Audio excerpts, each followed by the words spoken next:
Hey guys, we are back in the 2019 Subaru Forester Sport. I wanted to show you around this car today, play around a little bit with Apple CarPlay, and show you the sound system, as well as just give you a good look around the car and go for a test drive. So, new Forester, lots of design changes. If you haven't already, check out the POV night drive where we kind of just go over some of the basics of this car, but I really like the way the interior looks and feels in this car. There's fantastic visibility all around you. All of the safety systems, the radar guided cruise control, lane keep assist, all that stuff work pretty well.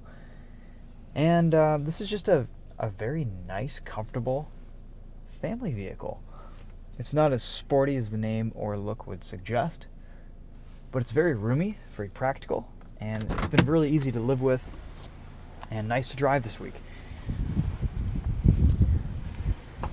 It's already gotten a little bit more attention than the other press cars I've had. People are asking if this is the new Forester, how I like it, etc., etc. We've got these orange accents everywhere. They're painted. They look pretty nice. They also match on the roof rack. I do like this color combination with the black wheels, and this new rear end does look really sharp. Let's show you guys in the trunk here. Automatic tailgate, a little cargo cover here.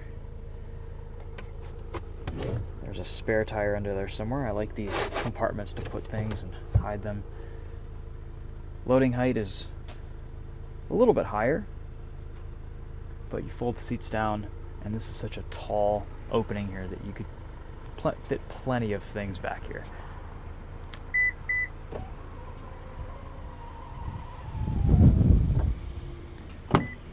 Let's look in the back seat. Lots of space, lots of legroom. I do really like this fabric. It just looks cool and feels good.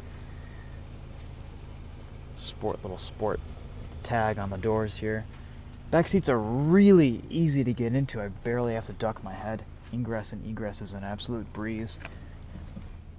And there's a lot of space back here. It's nice and comfortable, upright.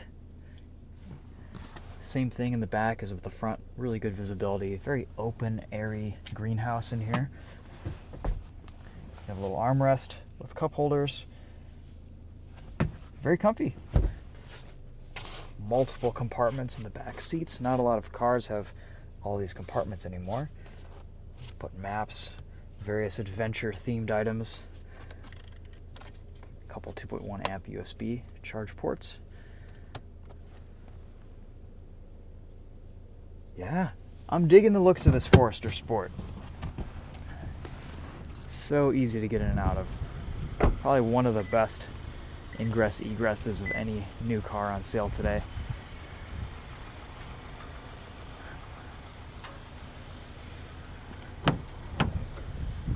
Let's show you guys around the infotainment a little bit.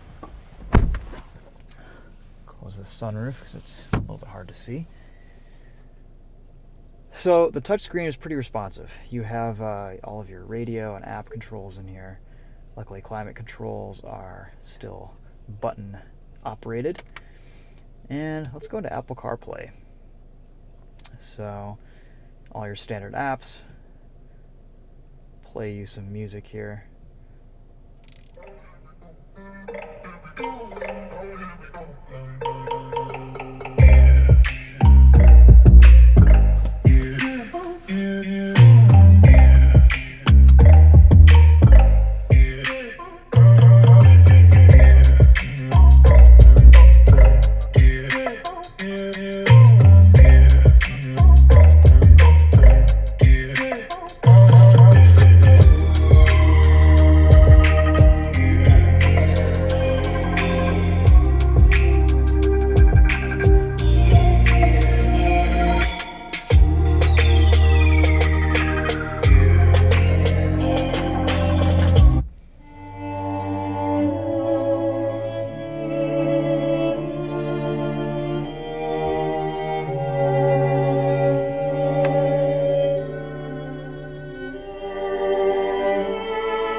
This will play a little bit more for you once we get on the highway, but it's a really nice sound system.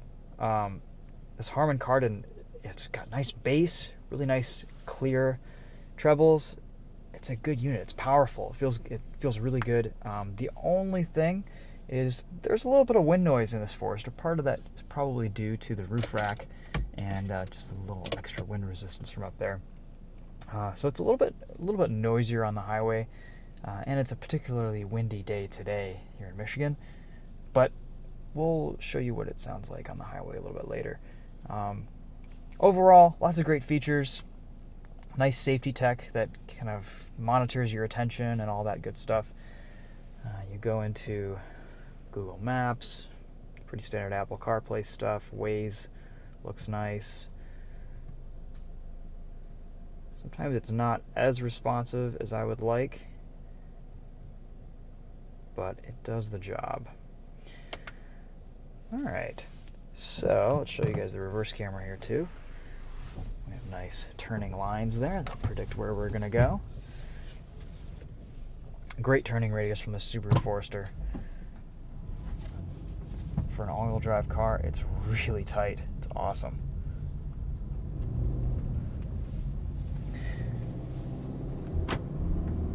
So there are a lot of things that I do like about this car. You know, if you think about what this is for, what you're buying it for, this is a comfortable family car. And I said that in my last video. You know, I think some of the pros are ride quality is fantastic. It's very softly sprung, but it handles really, really well. Turn-in is really nice, really sharp. The minuses, it's going to be the power level and the CVT. The transmission is good. It does a good job. It's a nicely operating CVT, but it's still a CVT nevertheless. It's just not sporty. It's not very fast. It's fast enough, but you know, this isn't something that's going to really get you going, get you excited. It's not going to raise the hairs on the back of your neck or push you into the back of your seat. It's going to get you where you need to go in relative comfort and fuel economy. So I do like the ground clearance, 8.7 inches of ground clearance with this Forester Sport, just up there with a lot of SUVs. It's lightweight, 3,500 pounds, and as a result, it's a little bit more nimble, a little bit more flickable. You can hear 60 miles an hour, a little bit of wind noise cropping up. You can definitely hold a conversation, but just something to note. Steering's nice. It's a little bit on the heavier side. It's a pretty good amount of communication once you get into some corners. And you have a couple driving modes. There's dirt and snow mode. There's X mode, which you pretty much have to enable these modes when you're at a stop. We played around a little bit at the night drive in some deeper snow. And the traction control can let you have a little bit of fun, and it's a nice system. You get a little bit sideways, but it doesn't let you get too out of sorts.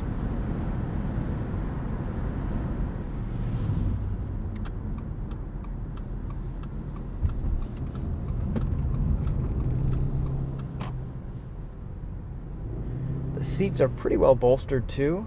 They keep you in around the corners relatively well for the amount of grip this car has. To me, this kind of feels like just a bigger, more powerful Crosstrek. And that's a good thing, because the Crosstrek is kind of fun to drive. This is definitely, you know, it's a little bit more of a mature proposition.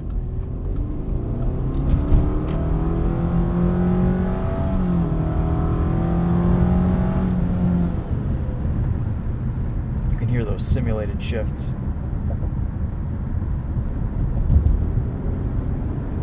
I do think the engine sounds good at low revs. You got that typical boxer rumble.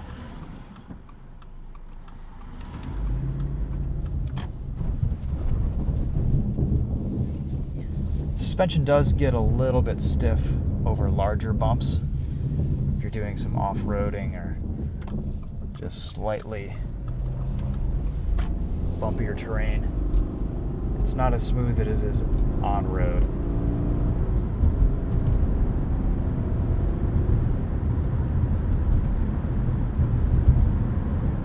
Alright. So let's see here. Let's have some fun. Put it into manual mode and sport sharp for what it's worth. Get that increased throttle response.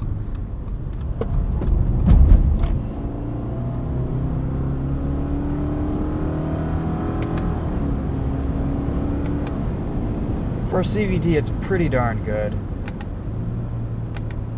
At least you can control the RPMs that the car sits at.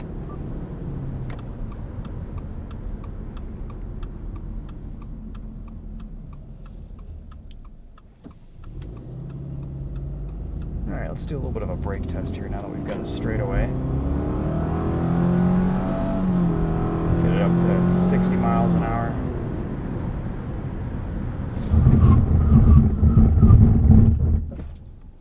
Pretty impressive brakes.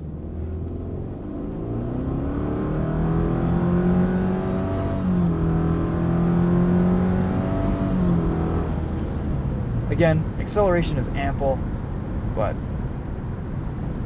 not going to knock your socks off, as I always say. There's a, when you're driving this around normally, it's plenty fast. Let's show you guys the handling, because I'm actually super impressed with the way this thing corners. It's very, very good around the turns.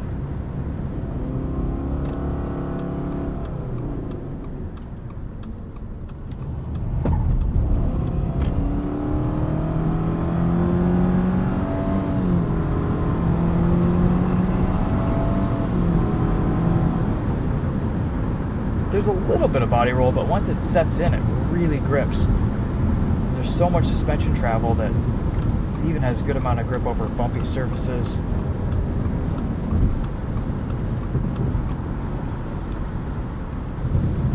Alright, highway cruising. So, when you're operating the cruise control, I've gotten pretty used to this system this week. It's really nice to use. One tap raises the mile per hour by 5 mile an hour. If you hold, you can raise it by or lower it by 1 mile an hour increments. It's nice. Your lane keep assist doesn't keep you too centered. It'll kind of bounce between the lanes. As you can see here, it does the job. And then if you turn your audible warning on, it'll warn you when you're getting out of your lane slightly, but you can turn that off from up here. Radar-guided cruise control works really well. It's responsive, it's quick. As soon as you put your turn signal on to change lanes, it'll start accelerating. It actually has a surprisingly close following distance at slightly lower speeds, between 40 and 60 miles an hour. Almost close enough that you feel like you might be tailgating someone a little bit. There's a lot of adjustability in following distance. You have 1, 2, 3, 4 different distances. And as you can hear, a little bit of wind noise. It's a little bit noisy in here. So let's bring it down to 70 miles an hour and go back into Apple CarPlay, listen to that music again, and hear what it sounds like at speed.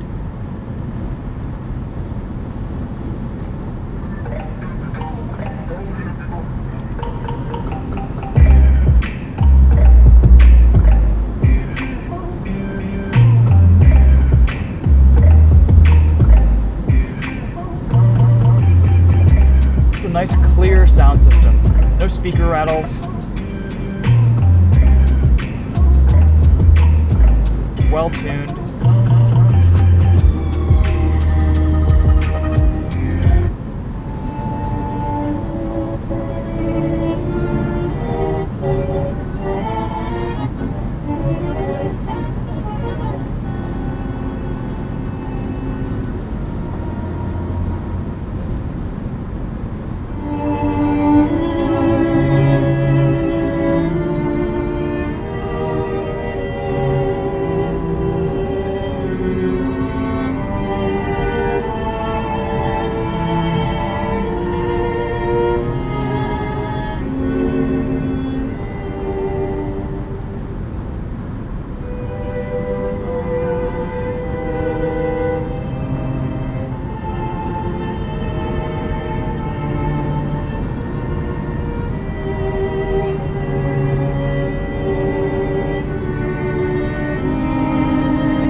headphones, that kind of gives you an idea of the sound quality.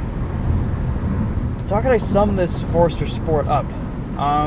You know, there's a little bit of a cool factor going on here, and I think there's a lot of that, there's a lot of brand perception with Subaru where they're just a little bit more rugged, a little bit more adventurous, and that's what they're going for.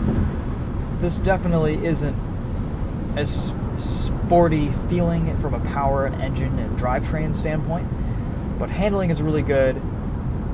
There's a lot of pros to this car that I think make it a really nice contender in the field. Definitely, maybe not a top contender with its competitors, but if you're looking for a Subaru, this is a really nice overall package. There's definitely some negatives. I think these could always just use a little bit more power. They feel a little bit anemic, and I think once you add altitude, hills, and maybe even a little bit of a towing load in the back, that's going to become even more of an issue. And the wind noise it's pretty noisy in here, to be honest. More so than a lot of other cars that I've tested. And I think that's in part due to the roof rack. So if you're going to be keeping stuff up there anyway, then you kind of know what you're getting into. But there's really also a lot to like here. It drives pretty nicely, and the ergonomics are nicely laid out. Everything in the cabin is easy to use. It's a very nice daily driver. And it pretty much has all the capability that you would need for pretty much everything. It's not an off-roader, but it can go off-road. It has the ground clearance. It's probably going to be pretty darn good in the wintertime with snow tires. So anyway, guys, that kind of sums it up for this one. Thanks for watching. Let me know if you guys have any questions in the comments. We will see you later in another video. Take care.